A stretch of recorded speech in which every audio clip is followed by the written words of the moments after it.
This consultant launched a podcast to satisfy his own curiosity, but today, the same podcast counts for about 50% of my lead sources. We also talked about how he managed to have a multiple seven-figure entrepreneur, Emmy winner, and content creator on his podcast before releasing one single episode. I was like, he won't answer me. And because he's a consultant in productized businesses, we also talked about how a one-person productized service generates over $1 million a year. It was, on the surface, almost impossible to serve so many clients as a one-person design agency. And how he helps his clients productize their business. When they come to me and they say, I need more clients, I smile. They actually don't need more clients. They need better clients. Without further ado, here's my conversation with Gabe Marusca. Not so long ago, you said, and I quote, "I wasted years being everyone's superhero, creating custom solutions for every client, building everything from scratch, starting over and over again. I learned the hard way. Being busy isn't the same as being successful." Can you take us back to that moment? What was going on and what shifted for you? It was about 5 years ago. The pandemic just started and I was successing in being busy. I wake up in the morning, do like every productivity guru is doing, checking my phone first thing in the morning. And so there are 3 new emails and there were referrals from the same client that usually refers me others. And I was happy, like, wow, another successful day. I jumped straight to replying to them straight from my bed without like having a shower, and anything like that. And after replying, got quite fast a reply back, and then scheduled a discovery call with all 3 of them, and listening for quite a bit to what their requests were, and ending up in a situation in which I end up sending a custom proposal for every single one of them, saying yes to their requirements of having a discount because, they came as a referral from someone else, and I avoid a bunch of other red flags that they highlighted, like, oh, can you replicate that website look? Because back then I was a web designer, and I was like, oh, yes, of course, and continue to say yes to any request and scope creeps and so on. And that didn't take long, especially because during the pandemic, a lot of people got online. It didn't took long to work from the second I wake up until very late at night. And also being closed down without doing much exercising and so on, due to the reason we all know, I am in a situation that I burn out. And unfortunately, it was for the second time in my life. And this one was quite bad because for weeks I wasn't able to do much. And once I slowly recover, I start questioning what's actually happening, because I was making great money. I had leads flooding in, and basically converting 90% of them. And on paper, everything looked perfect, but obviously there were hidden things that back then I had no idea what they were.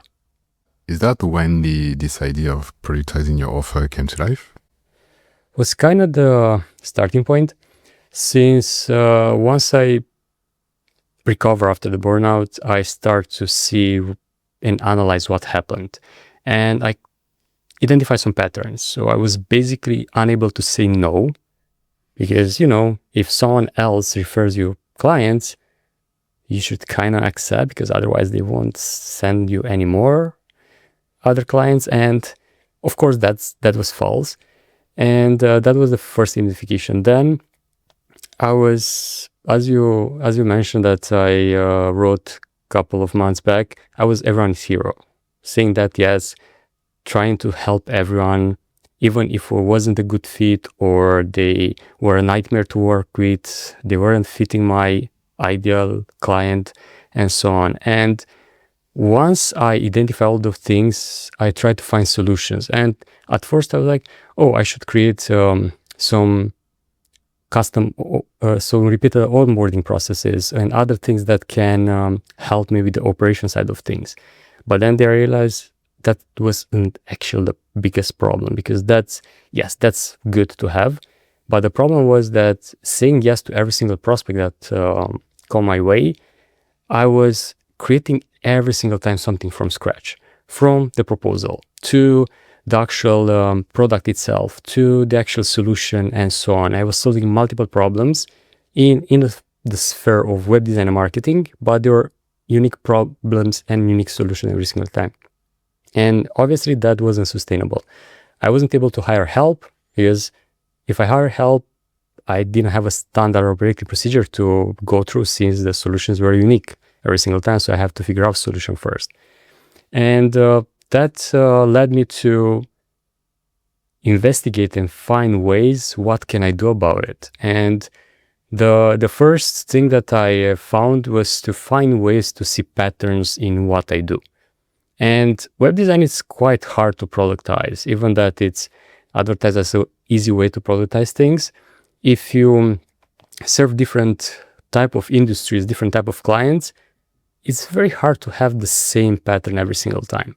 So still, I went on that route. I found ways, like identify every single step that I follow the process with them.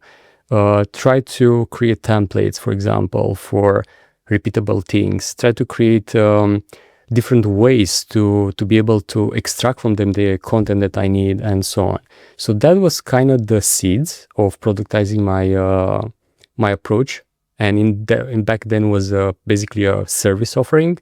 And slowly, I try to see what are actually the patterns these individuals face. And then I noticed that, it's actually more demand, and I can help best in other ways, not creating just the actual website. And probably the turning point was when very, very old client, I was working with her for like 6 years, was telling me, like, can I ask you a question? Like, why are you still marketing yourself as a web designer? Because you're way more than that. You're actually an advisor in the marketing space. And that was probably one of the best things I ever heard, since that changed my perspective, changed my way of thinking, and led to many other great things that follow after that. I love it. I love this because I feel like it always comes back to who do you serve? And I like the fact that you mentioned the patterns, because these patterns helped you find who you wanted to serve. And so I think that is crucial, and I'm glad that you mentioned that. So today you help coaches, consultants, and service providers serve high-ticket clients on the good periods, so they can enjoy the freedom of this entrepreneurial journey. I remember when I've done my research to prepare our conversation, one story that caught my attention was actually a one-man web design agency that scaled to 1 million a year. So a man alone doing 1 million a year. And I thought success stories like that, they bring a whole bunch of people that say that they know, and others that no, it's not actually like that. So you hear all kind of advice. And so I'm curious to know today, with your expertise on productizing services, what gets under your skin when you hear about productisation today? It's funny that you mentioned that, since when I was researching how to productize my own business, I found about him because he's a very known person in the creative world. And I was so skeptical about the approach.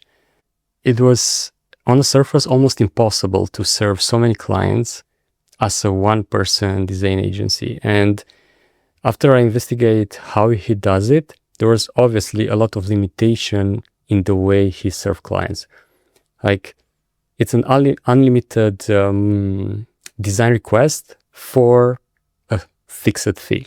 So basically that's the product. And what triggered me, for example, related to that particular offer, is the fact that you limit the things that your clients can get out of that engagement, which of course it should be the case, like it should be a specific scope. But the way it's done is basically every single request doesn't mean it's a feedback or a new request for a new design element. It's considered as, there'll be 2 more days or 3 more days until it's delivered. So it's basically, from the amount you pay, you don't get much. But Yeah, apart from that, I think productization is often associated with passive income. I create a product and selling it while you're sleeping, while you sleep. And often if someone sells that to you, you are the product. And that really, really annoys me because it's unethical. And in the same time, the reality is there are few things in this world that can make you money while you sleep. Like maybe investing, dividends, and other stuff, but not truly a service business in which even if you have a huge team and so on, you're probably the face of the business, or you're probably involved in certain aspects of the business, and you just cannot stay on a beach and money floating in without you doing anything. And that's why I believe like associating productization with passive income, it's a wrong way of looking at it, but rather associating productization with a repeatable process that you can predictably follow every single time with your clients, and flexible enough in order to still deliver potentially unique solutions, but around the same core expertise rather than reinventing the wheel every single time. I really want to unpack that, because I'm sure that there are people in this situation, today's situation that you were before you productized your service. So can you walk us through the step-by-step process that you go through with your clients? Where do you even start? So first, I identify if they are a good fit. And that's often when they come to me and they say, I need more clients. And I smile and I just ask why. It's like, because I want to grow my business, I want to make more money and so on. And when I actually go a bit deeper, I truly see the mistakes they are doing, which are focusing on the wrong thing, like the offer, the websites, the lead magnets, and all the shiny things.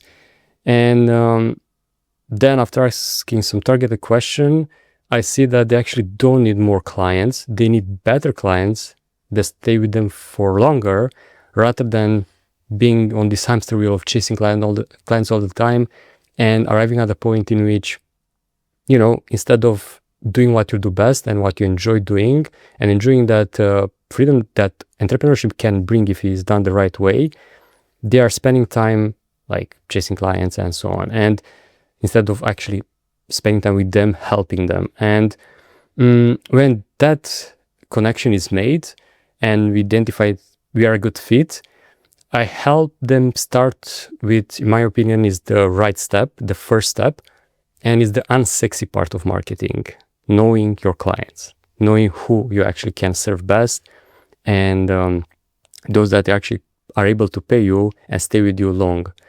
And once you have that clarity, in my opinion, only then you're able to actually create something for them. Basically, the solution, the product itself, the productization part, in which you turn what you already know into a repeatable process, which can be either a framework or a program that is suitable for that particular problem you're solving. And notice that I mentioned problem, not audience. Even that in that audience, you're not focusing on a specific classic niche, like let's say, I don't know, dentist in between this and that age that are living in, I don't know, Miami Beach and that and that and that. So you're not focusing on actually demographics, you're focusing on the solution they need, on the problem that have to be fixed. And you basically niche down like that. And in my case, basically are those that are facing this problem. They are chasing clients instead of helping them. And they are in the bigger market, which is established coaches and consultants and sometimes service providers. But that's basically the second step. Like you try to apply that solution to the audience that you identify based on those characteristics. And third, once you have the product, you can package that in an actual offer. And often people start here at the offer part because they claim they know their audience, because they probably have past clients that they work with and they got some results for them and so on, and they are 100% sure that those are the individuals that they can help best. But when they look at it and you ask them, like, do you see yourself working with them for a long period of time, no, because they are just one-off projects. And that's a warning flag, because if you cannot help someone for at least 6 to 8 or even longer than that months, it's very hard to make business that is profitable and sustainable long term. At least that's my perception and what I saw while identifying these problems for myself. And those are the first 3 steps. And only then, when you identify the offers, you create the offer itself, you start to actually build the marketing assets. And this depends from individual to individual, from strengths they have, focusing on their strengths they have. Because here you build websites, you build the funnels, you build authority that can come in different shapes and form, from having a podcast like you have, or from having YouTube channel or social media presence, or being active in real life on stages, events, and so on. You need to identify those traffic sources that will attract your audience to your funnels and so on. And of course, you can optimize that and productize that further into optimizing the operations, optimizing the way you deliver the services, the way you retain them. Because at the end of the day, there are 3 main things that a business needs to have in order to succeed: acquisition, retention, and operations. And if you nail all those down, then you have a successful business, because it's very hard to fail if all those systems work together into your systems, into your business. Real quick, Gabe and I are about to talk about how his podcast generates 50% of his lead generation. And if you want to be in position as well in which your podcast generate leads for your business, check out my Listener to Lead mini playbook. In this, you'll find 3 principles to make your listener take action, because I've seen Cody Sanchez, Theo Moses, The Daily Sales Show, and so many more use some of these principles, which made me think that you and I needed to use these principles to get leads from our podcast. So click the first link available in the show notes to get your access to this mini playbook. It's free and it's very straightforward. Without further ado, let's go back to my conversation with Gabe Marusca. I've made that mistake so many times, to start with the offer, then build a website, and just hope that people would come. So I really like your process. So just to recap, you mentioned, so we start with why you want more clients, usually because if you want more clients, there is a reason for it. And usually that's why you realize that they don't necessarily more clients, but mostly better clients. And finally, but then who you want to serve. It's really important to know who your clients are, so we can later on have a better marketing. Then you work on the solution, on the step 2, and finally the offer. I keep saying finally, I don't know why. The offer, then the website and everything, marketing, like content and I don't know, cold email, cold call, and everything like that. Did I summarize that well? Yes, and just to touch into the offer part, since it's very popular, right? Like everyone needs a better offer, and it's also very popularized by a lot of gurus and so on, marketing gurus, because it's the sexy part of marketing. As I mentioned in the beginning, the unsexy part is to know your clients, and that involves actually talking to them most of the time. But often you can do a lot of research online and use different tools to extract those informations. And here, if you don't mind, I can share some insights on what to look for when you identify your clients, because often we're looking at the classic demographics like age, location, and maybe the platforms they use and so on. But that's not enough. Might be a starting point to, for example, running ads. But if you don't understand their core beliefs, what's actually the problem they're keeping up at night, the fears they have, and fears can be related to the problem itself or to totally unrelated things that you can actually link to the solution that you offer. And once you know all that, you need to pinpoint the results they want to obtain and long-term goals. Because that you have like a before and after, like you have the current state they are in and the future state. And once you have those, you basically identify what's standing between, like how they can go from here to there with at the less friction possible And with that information, you be able to create the offer, because like in order to help them achieve that, they need to avoid this big wall that stands between their current state and the future state. And often there are internal things, but in the same time are business related things as well that are staying between them and the result they want to achieve. So I advise those watching and listening to look for those things rather than just the classic demographics. And of course, it's good to know what kind of behavior they have, like from influencers they are following, because those people help them make decisions.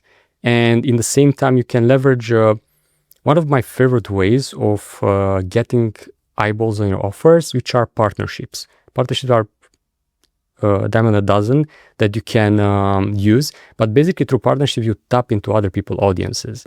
And rather than especially if you start fresh or you have a low online audience or physical network, you can leverage those partnerships in order to rely on someone that an audience that already trusts the person that you partner with. And then everyone wins, because you can offer something like a workshop, something for free or something else. The host or your partner wins because creates more content for the audience, and the audience itself learns something new, and it's much more easier for them to trust the person that provide that, because they already trust through association the host itself. So that's kind of the things that I would look for if you are really looking forward to nail down who you want to serve, rather than just focusing on a specific niche in the classic way. Yeah, I really like what you shared. It's you shared a lot, and I'm glad. But I know at the same time, when sometimes when people get too much information, it's really hard to get started, because you're like, oh, that sounds really good. Okay, let's go. Where do I even start? And people freeze, and usually they just, okay, I'll do this later. Till later becomes never. So what would you recommend that they can do today, to start implementing this today? So it's a simple thing. You can use the tool that I'm creating. It's actually free. So what I identify as well, that every single time when I walk my clients through this process of identifying their audience, even that I share with them the exact steps they need to follow, where to look for, and some custom prompts for ChatGPT and other platforms to do the research, they are still getting stuck. And the reason is that sometimes, even if I work one-on-one with them, we need to spend a lot of time going back and forth. So what I did, I create a custom GPT that helps this process and basically speeding it up. So you can access it at any time and implementing with the information that you have, and following the interactive way in which I build it, in which you get asked questions and you can ask questions back, and you get specifics, and then you get what's the next steps in order to have more information that you feed to the this custom GPT. And that way you came up with the actual data that you need in order to crystallize it and moving to the next step in order to productize your service. And basically, it's one of the simplest way to do it, and it's completely free. And if you want, I will share with you to share with your audience, and you can easily just interact. And probably, if you follow the process correctly, in a few days. And why a few days? Because you'll have to actually go out there to do some things outside the GPT itself. But in few days, 2-3 days, you can actually have a great picture about your classical avatar. Awesome. So people will get a sort of roadmap, and they will know what to do next. Basically, is that it? Yes, but it's imagine a roadmap with a guide. So guide will basically I won't share only the steps, but I will share as well how to do it. Okay. And a lot of the things you probably, if you're listening now and having a business, you already know the answers. So you'll be basically providing answers straight away to the ChatGPT, and it will provide back how to transform that raw answer that you give into something useful, something that helps you identify those characteristics, those fears, pain points, dreams, and results your clients want. And that way you're basically on a roadmap with a guide that is driving you towards knowing your audience better. I like that. We always get, resources that tell us what to do. And so yours will also tell how to do it. And I found this really, really cool. So yeah, I'll put the link in the show notes so people can have access to it. And shall we talk about your podcast? Yes, please. Love to talk about it. Yeah. So in January 2023, you launched the Nomad Solopreneur Show, which later became Authority in the Wild. So I'm very curious to know what motivated you to start the podcast? Was an act of curiosity. And all this started on a hike in the jungles of Thailand. As the original name of the podcast tell, I'm a digital nomad. And I was hiking in Chiang Mai, Thailand with a bunch of people that I just met. And was this young guy that was vlogging. And he looked so confident. And I was looking at him because at that time I was going through a coaching program to know how to behave and speak on camera. Because I was very shy and introverted and so on. And looking this guy with so much confidence speaking on camera, I was like, wow, how does he do it? And he's so young. And I asked him, and he was like, will you believe me that I suffer from social anxiety? And I still go live, not just vlogging, recording remote, but I also go live every single day. I was like, okay, how? Like, I'm just facing my fear. And personally, I don't really believe in just facing your fears. And I was like, oh, that's interesting. And then I share what I'm going through. Like, I want to create video content and so on. And he invited me to an Instagram live. And initially I said no, because me live won't be edited. I will make mistakes. English is my second language. All those limiting beliefs and fears start to come to mind. And he was like, I don't have a lot of followers and probably no one will watch it live anyway. I was like, okay, so if it doesn't work well, you can just delete it, right? And he was like, yes, of course. All right, so eventually I went and I talked with him for about 1 hour, and I enjoyed so much that conversation that I told myself, I see myself doing this every single week without a problem. And then I asked my question, like, and plus so one thing is, I'll practice my speaking on camera, but how to go live, everything. I don't want to like just go randomly live. And the idea of a podcast came to mind. And basically it was like mid-December 2022. I started learning everything I could about podcasting. And I told myself, like, let me try to do an interview style, because I enjoyed the interview that I had with him, and see how it goes. But first, let me see if I can bring people in. So I asked people around me, like those in the Nomad community and other business people that I know, and obviously those that mostly were nomads. And the idea was to have like 3 episodes with nomads that are running a business a month, and 1 episode with a special guest. And I was keep on thinking, like, who to invite as a special guest, because I don't know like high level individuals, at least not back then. And my now wife told me, why not invite your hero, the person that you learn so much from over the years? And that person is Chris Dorfio from the future. And I was like, he won't answer me. Like, he doesn't know me. I'm like a small, in terms of following, person on LinkedIn and other platforms. And what you can lose, she said. And I went ahead, I sent him a message on LinkedIn, and surprise, surprise, he answered. And he said yes, without even recording a single episode back then. And in that moment, I told myself, if Chris said yes to basically quote unquote nobody, I can do this.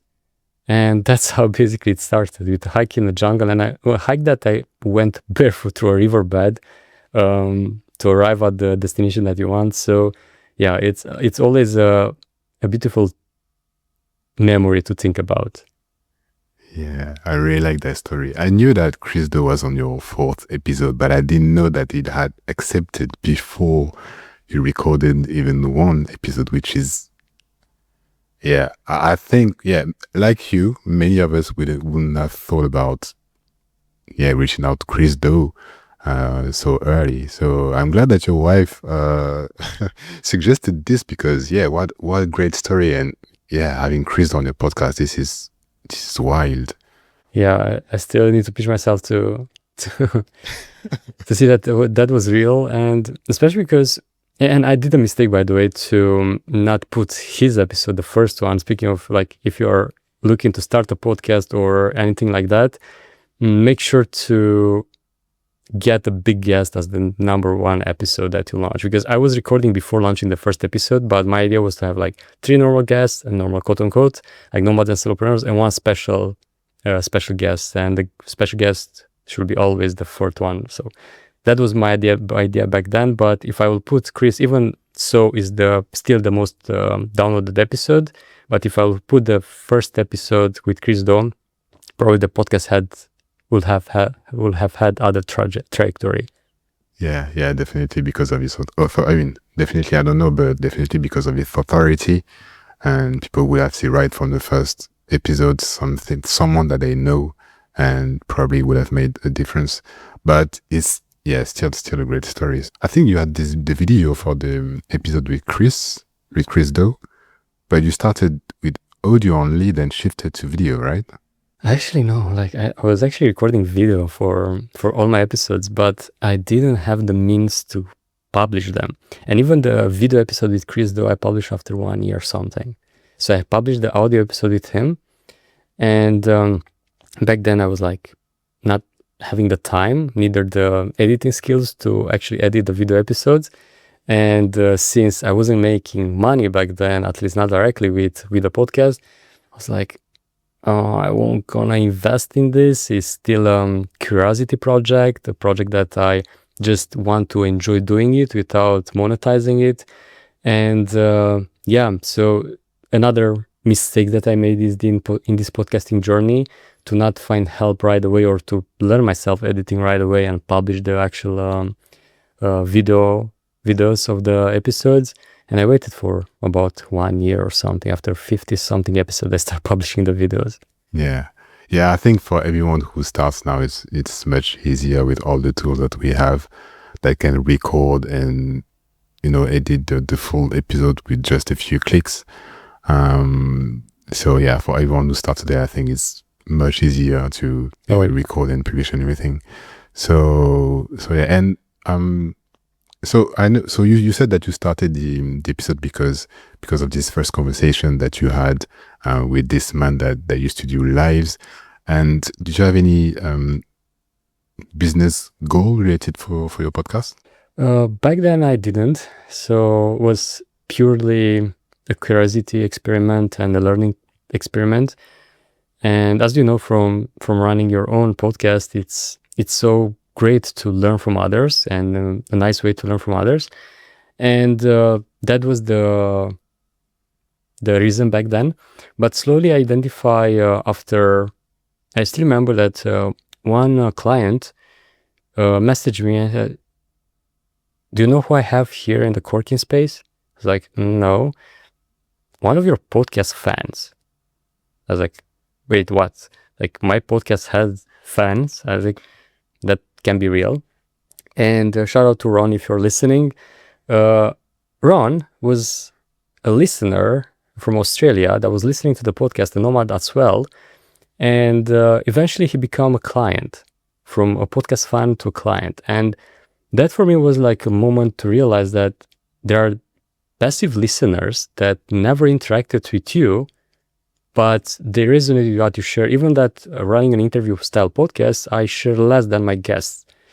And that was a moment I was like, wow, there's something there. And then slowly, guests that came to my podcast, some of them become clients or partners, business partners, and so on. And I start to identify the fact that indirectly, without me actively promoting my services, I'm getting clients out of the podcast. So slowly, I try to be more strategic to those that I invited in the podcast, and like balancing the, let's say the big name and authority figures with potential clients that still have something to share, that are doing something amazing. And that way, I managed to build connections and a relationship with these individuals, and some of them continue to become clients, and then more listeners start reaching out, and we eventually end up working together. And that was kind of like going from an experimenting project to still something that I still enjoy doing and seeing it as learning curve, not a learning curve, like a learning experiment towards a source of leads that now counts for about 50% of my lead sources. Wow. 50. Yeah. Wow. That's huge. That's huge. You know, it's crazy because to me, podcasting is the perfect excuse to connect with people and building relationships, you know? Like, and at the same time, it brings so much opportunities. It feels, I don't know, a lot of people say there isn't enough podcasts. I don't say there is too much podcast. But at the same time, I always feel like it's an untapped format that brings so much personally, but also professionally. And I'm glad that it brings you both, really. So that I find this really, really, really cool. What are you excited about for the future of your podcast? To see where it goes. Like I love the fact that I have no idea where it leads. Like, because basically now I'm living a dream that I never had, and I'm sure that it's more out there. And this curiosity and unknown, it's always something that excites me. And one of the reasons why I'm nomad is because I'm discovering new places. And now I would love to discover where this is going next, because I'm seeing again to some things that evolve. For example, when I overcome 100 recorded episodes, people start invited me in podcasts, and that probably increase authority or have no idea, but there's these uncovered things that follows, and I'm sure that more of that it's out there. So I'm just excited about the unknown, basically. Yeah, like that. Yeah, there's something we barely touched on today, but yeah, the fact that you are a nomad, and I think you lived in 11 countries, if I'm correct. You visited 27. So I'm really curious to know where you are today and where you're going next. So I'm currently in my home country, Romania. I kind of came here unplanned, and I'll leave at the end of the summer for Madeira, Portugal. And actually, I'm planning to have a base for the first time in almost 7 years, in which I travel every 3 to 6 months to a new place, and planning to have a base and settle for a bit. Because in all honesty, while this lifestyle it's nice, and you have these cultural immersive experiences and such, it's also quite exhausting to travel that much. And I kind of feel the need of a base, but in the same time, I know that I won't stop. Once you got this bug of travel bug, it's very hard to stop. So I'm pretty sure we'll still travel, but less often. And having like an actual base you can call home, and you have your stuff without like such around, have like improvised backgrounds where you record and so on. So that's the next step in this journey. But yeah, you never know. Like for 2 years, I plan to settle, and I didn't yet. So I will see. Nice. Yeah, I haven't gone to Madeira, but yeah, I think everyone heard about this place, and it looks absolutely beautiful. So yeah, looking forward. It's actually ugly. Guys, don't come. There are too many of us there anyway. Yeah, definitely. Yeah. So what are the best place to find you? I would say LinkedIn and your podcast, but maybe you have some surprises. Yeah, that's kind of where I'm most active, on LinkedIn, and the podcast authority in the wild, how it's called now. You can find it on the major podcasting platforms, and as well on YouTube. And yeah, my website, gabemarusca.com.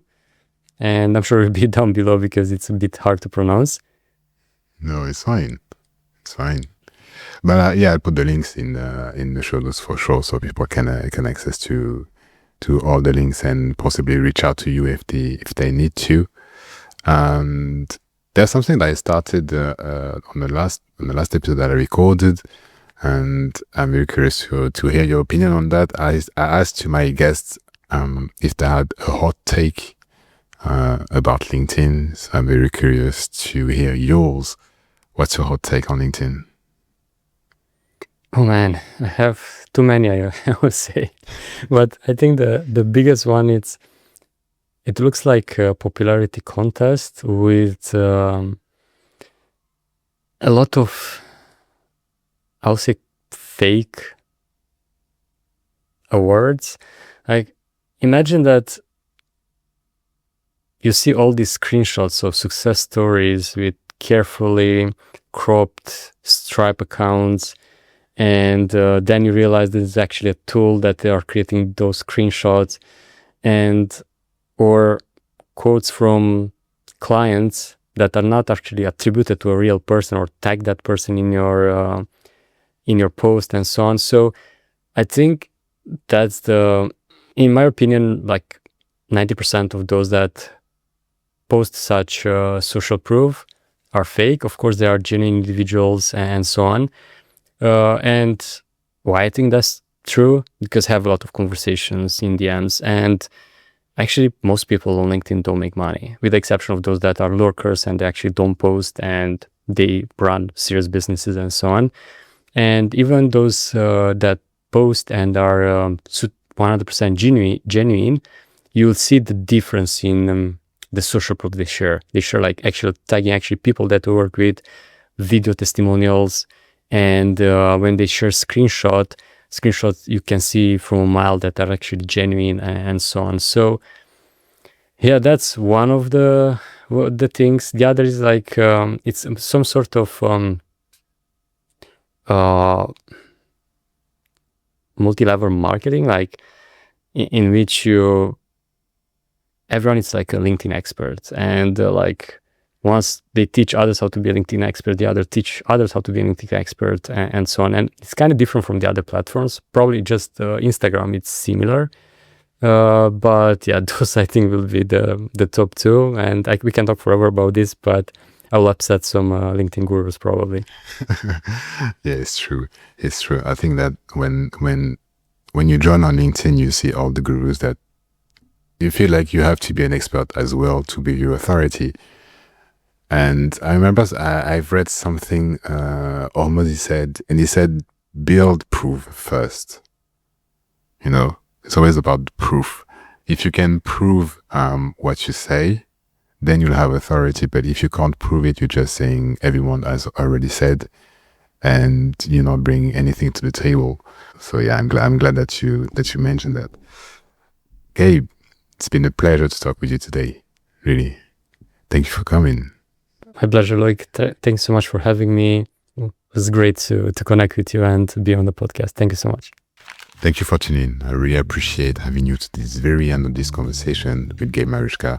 If you found value and think that another B2B podcast host could get value from this, please feel free to share the link, send them the link so they can have a look or a listen to this conversation.